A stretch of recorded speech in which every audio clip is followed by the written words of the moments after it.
उज्जैन की गलियों में रात का सन्नाटा छा गया था। चांदनी रात में महाराज विक्रमादित्य का राजप्रसाद चांदी की तरह चमक रहा था। राजा विक्रम अपने अध्ययन कक्ष में बैठे हुए राज्य की समस्याओं पर विचार कर रहे थे। तभी द्वारपाल ने आकर सूचना दी कि एक तांत्रिक महाराज से मिलना चाहता है। विक्रम ने द्वारपाल से कहा कि उस तांत्रिक को अंदर लाया जाए।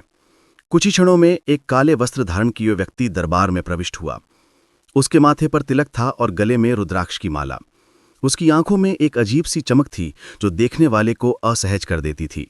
तांत्रिक ने राजा विक्रम के सामने सिर झुकाया और कहा कि वह दूर देश से आया है और महाराज की न्यायप्रियता की कीर्ति सुनकर यहां पहुंचा है। उसने बताया कि उसके पास एक ऐसी विद्या है जिससे राजा का राज्य और भी समृद्ध हो सकता है। विक्रमादित्य ने शांत स्वर में पूछा कि वह कौन सी विद्या है। तांत्रिक ने रहस्यमयी मुस्कान के साथ कहा कि यह गुप्त तंत्र विद्या है जिसके द्वारा भूत प्रेत को वश में किया जा सकता है। उसने दावा किया कि इस विद्या से वह राजा के लिए छुपे हुए खजाने का पता लगा सकता है। राजा विक्रम ने संदेह से तांत्रिक की ओर देखा। उन्होंने कहा कि वे ऐसी बातों पर आसानी से विश्वास नहीं करते। तांत्रिक ने तुरंत उत्तर दिया कि वह महाराज को अपनी शक्ति का प्रमाण दे सकता है। तांत्रिक ने अपनी झोली से कुछ जड़ी बूटियां निकाली और दरबार के मध्य में एक छोटा सा हवन कुंड बनाया। उसने मंत्र जाप करना शुरू किया। कुछ ही देर में दरबार में अजीब सी हवा चलने लगी और दीपकों की लौ हिलने लगी।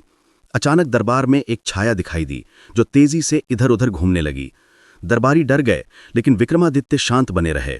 उन्होंने तांत्रिक से पूछा कि यह सब क्या है। तांत्रिक ने कहा कि यह एक प्रेत आत्मा है जो उसके वश में है। उसने दावा किया कि इस आत्मा के द्वारा वह राजा के शत्रुओं की जानकारी भी दे सकता है। विक्रम ने सोचा कि यह व्यक्ति निश्चित रूप से कोई जादूगर है, लेकिन उसके इरादे क्या हैं यह स्पष्ट नहीं था। राजा ने तांत्रिक से कहा कि वह इस विद्या का उपयोग कैसे करना चाहता है। तांत्रिक ने कुटिल मुस्कान के साथ कहा कि इसके लिए उसे कुछ विशेष सामग्री चाहिए। उसने बताया कि शमशान में एक पुराना पीपल का पेड़ है जिस पर एक बेताल रहता है।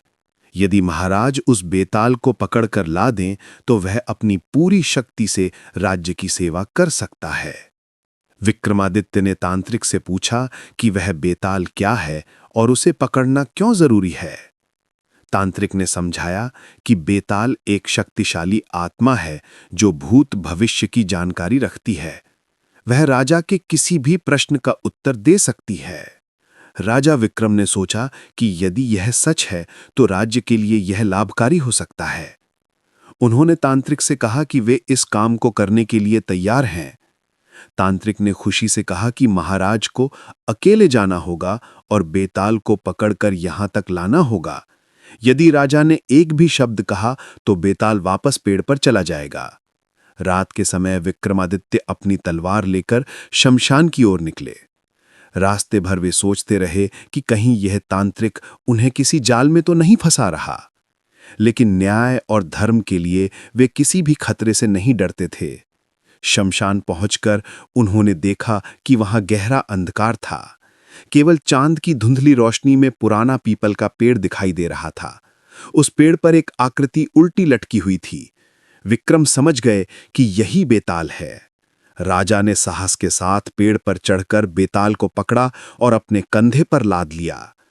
बेताल का शरीर बर्फ की तरह ठंडा था। जैसे ही विक्रम वापस चलने लगे, बेताल ने अपनी आंखें खोलीं और हंसना शुरू किया।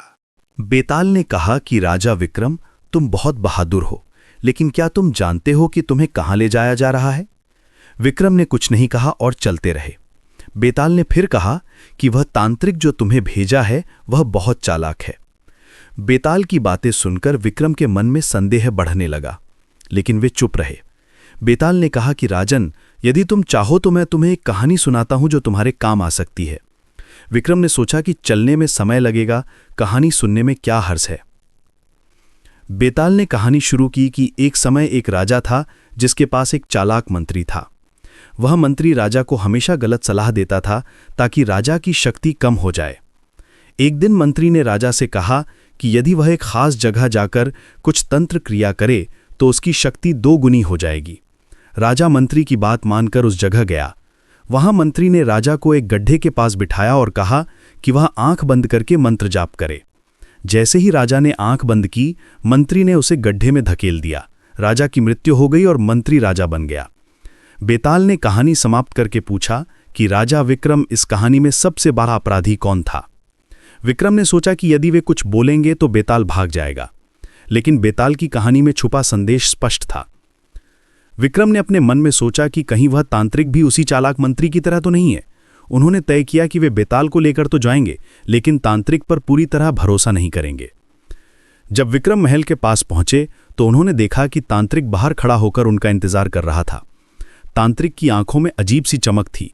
उसने कहा कि महाराज ने बहुत अच्छा काम किया है, अब वह अपनी असली शक्ति दिखा सकता है। तांत्रिक ने विक्रम से कहा कि वे बेताल को एक खास जगह रख दें जहां वह अपनी तंत्र क्रिया कर सके। उसने महल के पीछे एक एकांत स्थान की ओर इशारा किया। विक्रम ने देखा कि वहां पहले से ही एक हवनकुंड तैयार था और अजीब से चिन्ह बने हुए थे। तांत्रिक ने कहा कि महाराज को बेताल को हवनकुंड के पास रखकर एक विशेष मंत्र पढ़ना होगा। उसने विक्रम को एक ताम्रपत्र दिया जिस पर संस्कृत के श्लोक लिखे थे।